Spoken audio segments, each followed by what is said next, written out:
Hey everyone, welcome back. It has certainly been a while. It's been about a month since my first video went up.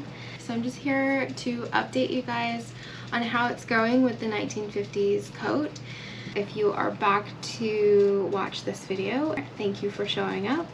And I'm gonna update you on what's going on, and then I'll show you the process that I've been working on, and just kind of doing a voiceover and explaining what I'm doing exactly and why I'm doing it. There's many ways to pattern and, you know, process things, so I'm just going to show you how I did it.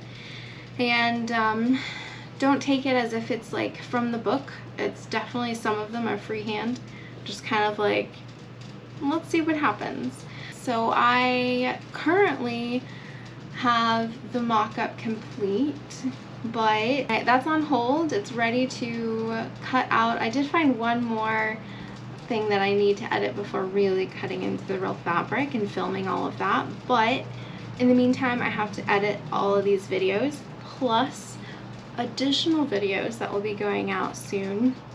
And I will say the mock-up is going to be a two-part video thing because I have so much footage, and in the first one I will start from the beginning, showing you guys how I got to the original pattern that I purchased to I think at this one I will stop right at the second fitting.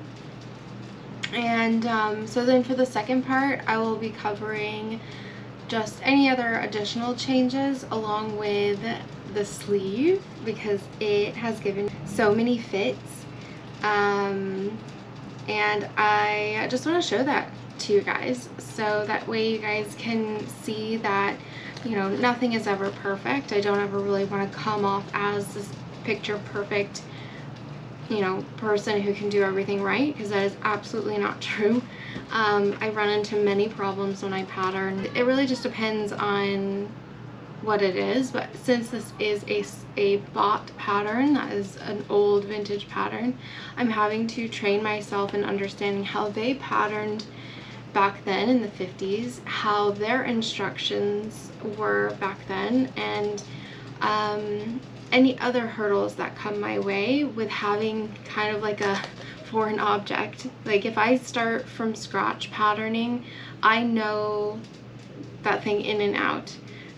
But whenever you buy something and then want to do a lot of just changes to it, then you are in a way like somebody else's territory and making changes to somebody else's stuff. So you don't have all of the backlogged information during the creation of the original pattern.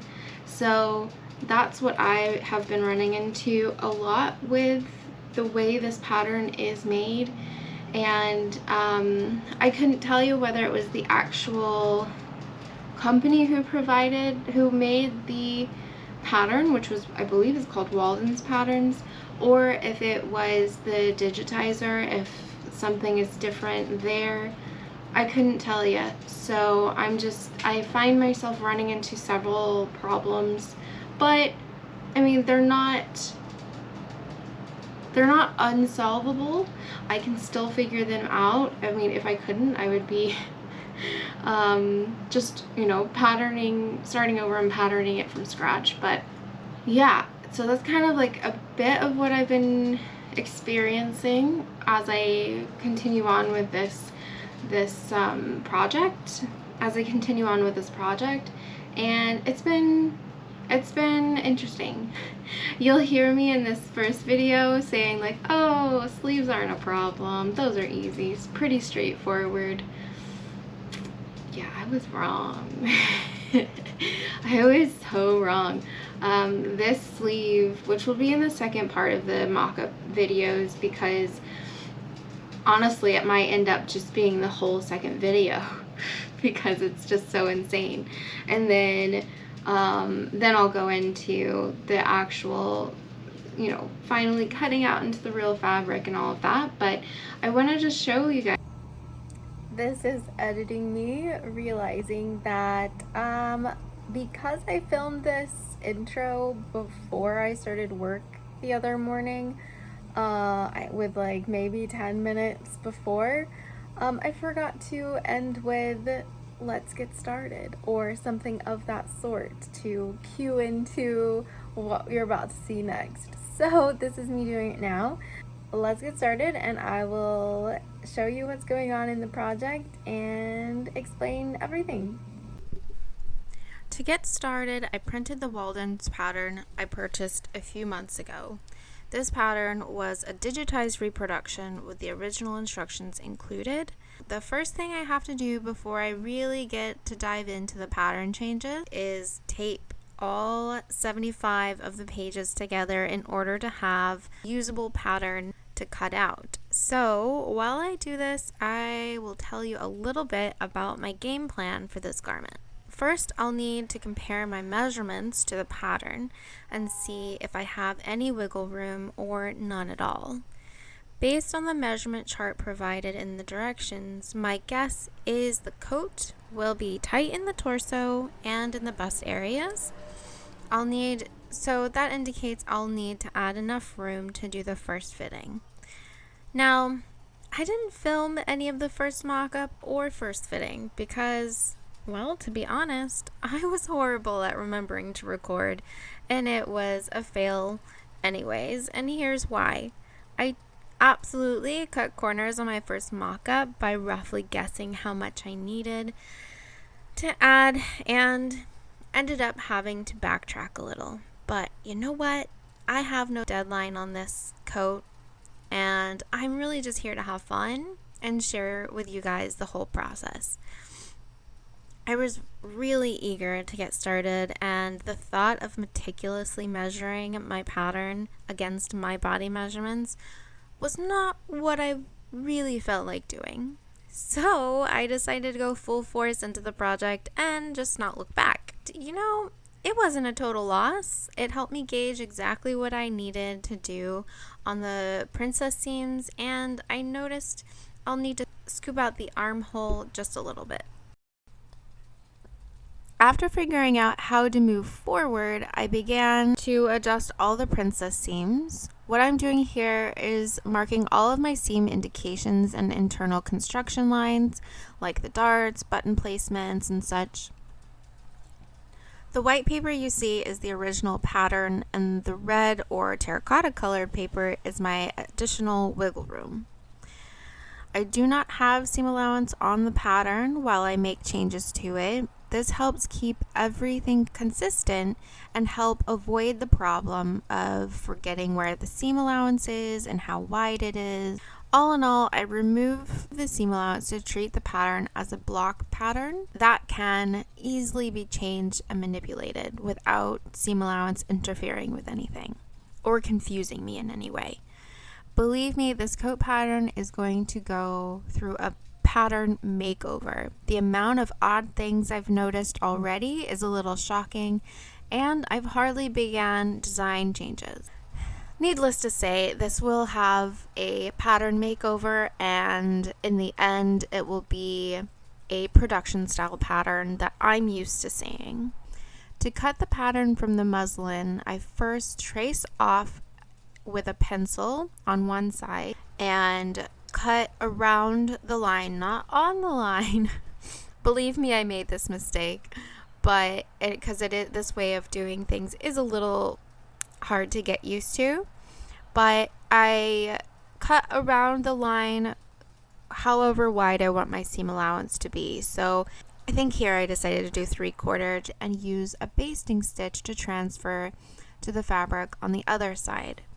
The reason I'm thread tracing instead of just cutting out right away is because I still have 0 seam allowance on this pattern. Once I have the thread tracing done, I flip the fabric over and begin to follow my thread tracing with my pattern rulers and make a permanent line with a pencil. This method may seem unusual, but it takes less time than copying a pattern to then add seam allowance every time I make a change. So this is just a quicker way to see results from your changes and going straight into your mock-up. Once the pattern is transferred to both sides of the fabric, it's time to begin sewing. Now this also is different than lining up your usual mirrored edges that are perfectly straight, pinning and sewing. So instead here I have to line up the sew line that I transferred on with pencil. To do this, I place the pieces together with the line on the outside so I can stitch on top using it as my guide. Yes, it can be a little finicky if this is the first time, but again, knowing there will be more changes to the pattern, this is the simplest way to move forward until I come closer to a final look. I'm going to finish sewing this second mock-up and then we'll go into the fitting process and I'll walk you through that.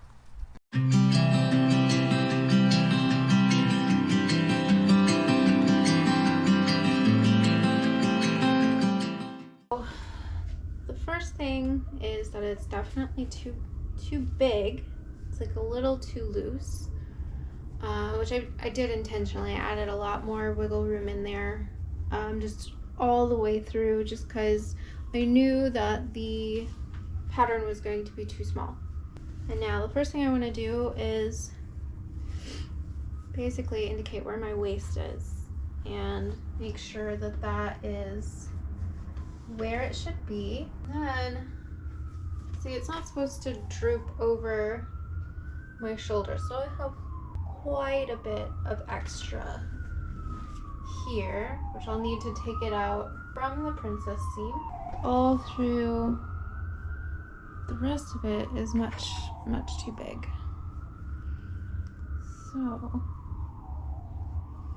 I'm going to take it in. It'll take a couple of times of doing this for me to get this done really well, since I am just fitting myself. So basically I'm going from 0 right at the apex, and then it basically like goes to almost a whole inch I'm taking out of from this, so pretty drastic, which is okay. And let me just mark like okay here, just so I remember whenever I rip this apart. Now that's gonna follow through, mirror all the way in here. Like this is a pretty nicely like cut armhole, just a hair. I'm gonna just make a note 1/4 inch because I can't pin that without pinning the heck out of myself. I don't want to get my skin, so I'm gonna write 1/4, sort of. I'll remember what it's called, but I can at least pin this.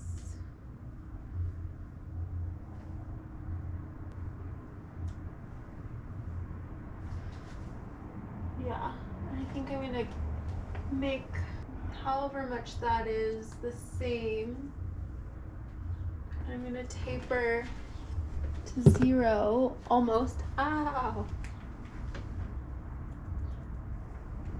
Somewhere around there. This is a really interesting fitting.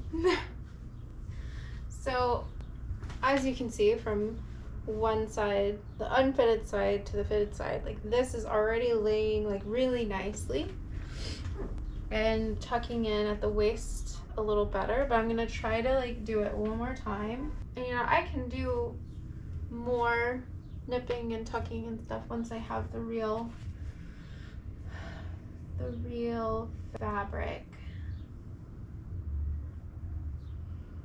You know, I think I'm gonna go down to 1/4, and I'll do something similar to the back where, because I can feel that it's a little too big.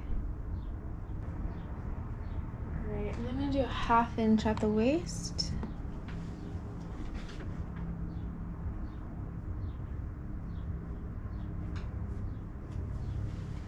and then just go just a ½ inch all the way down to make it even. But this is already laying very nicely. So next is around the neck. I think we'll be okay. I am going to make a note.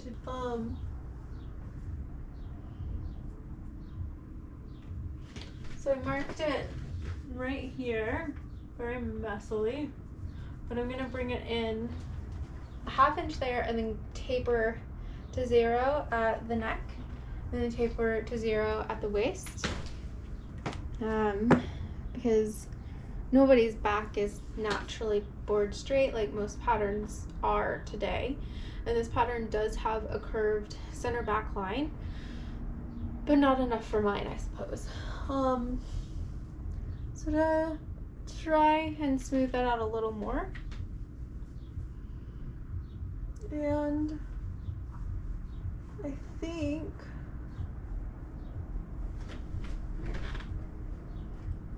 I'm going to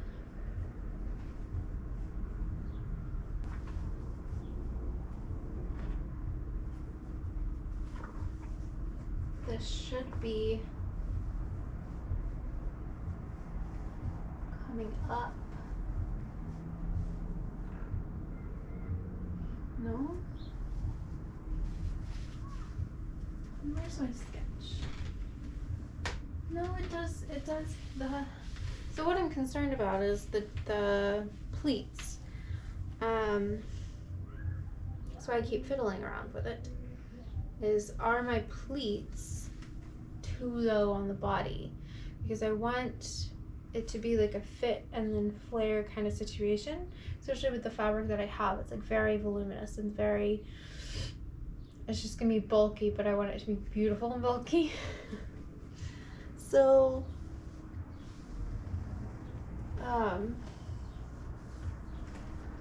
making sure I don't have pleats coming out of the wrong areas, and I really think I want to move them up, which I can do. Just a major pattern alteration. This whole thing is a major pattern alteration. So this is what I'm gonna do. I am going to spend lots of money on mock-ups. I am going to make my pleats hit here, because where they're hitting now, it's like unnaturally too low, and I can't just, when I look at the pattern, I can most likely just slash and scooch up and smooth out, which would be easy, and then you just add whatever you took out of the length back onto the bottom. But yeah, it just feels like it needs to come up. They're riding too low on my body.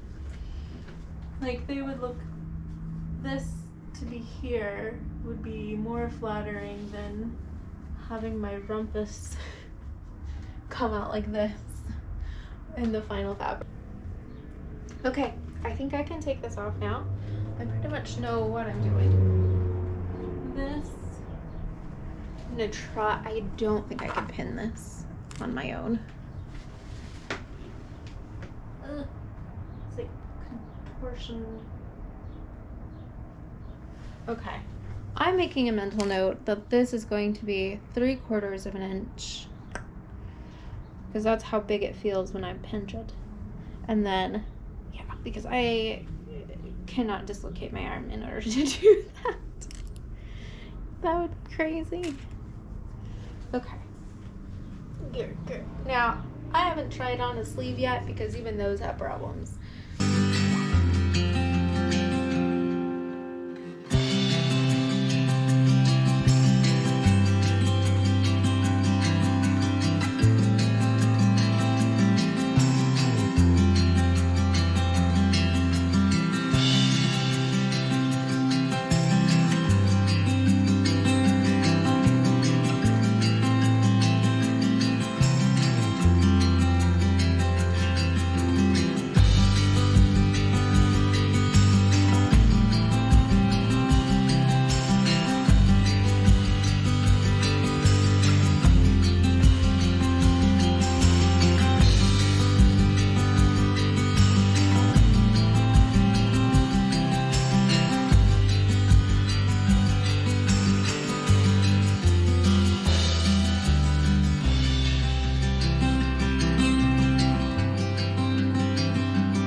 here we go. Here goes nothing.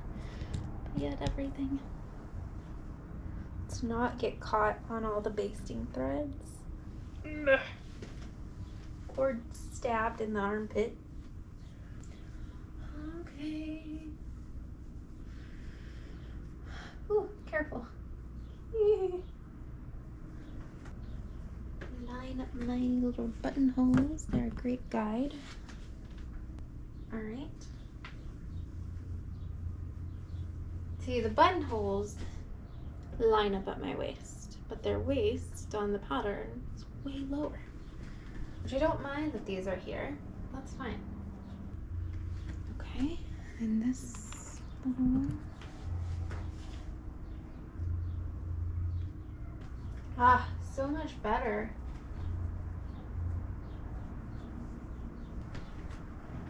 Oh, so much better. Yeah.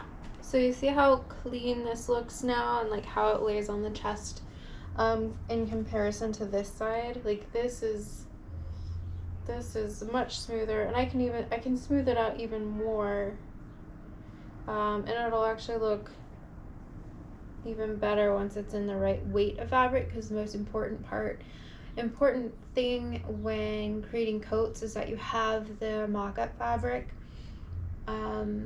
that's the same weight as what you're going to be using as your final fabric. In this case I didn't have that because it wasn't readily available, and in order to just keep this train chugging, I was like, you know what, we're just gonna get regular muslin because that is what is available right now. And ouch. Yeah, so I might do a little bit more fiddling around. This I think most likely will be caused because of my pins, but once I sew it, it'll probably look really nice. But yeah, this area might need just a tiny bit more help, but still considerably a lot better than the right hand side. And this will be smoothed out a little, but still looks rather decent. And the 1/4 inch was a magic trick there. Yeah. In the back, that looks smooth.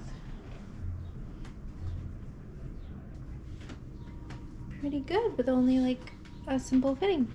I'll see you for the next one. That's it for this video. I hope you guys enjoyed watching, and the next part of the mock-up phase will be up in a month, because yes, I am editing that right now, and a few other things. So with that said, I just want to say thank you for watching these videos. If you liked what you saw and you want to see more, make sure to hit the like button, hit the subscribe button and notification bell, so that way you don't miss the next video that comes out.